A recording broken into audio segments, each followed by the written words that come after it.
กรีมไม่พาป้าพามากินอะไรคะ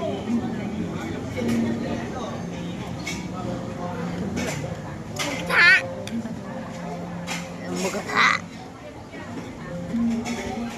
จะกินแบบสวยงามเลยกินแบบคนสวยอ่ะ กินแบบคนสวยไงกินแบบคนสวย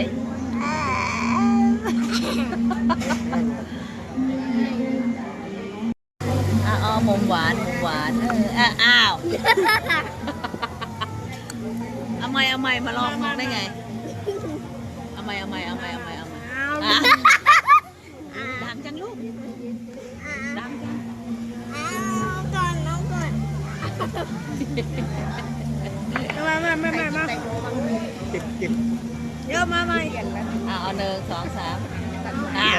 ของหวานของผลไม้ไม่ต้องกินละพอป้อนอ้ามสวัสดีบ๊ายบายก่อนแล้วบ๊ายบาย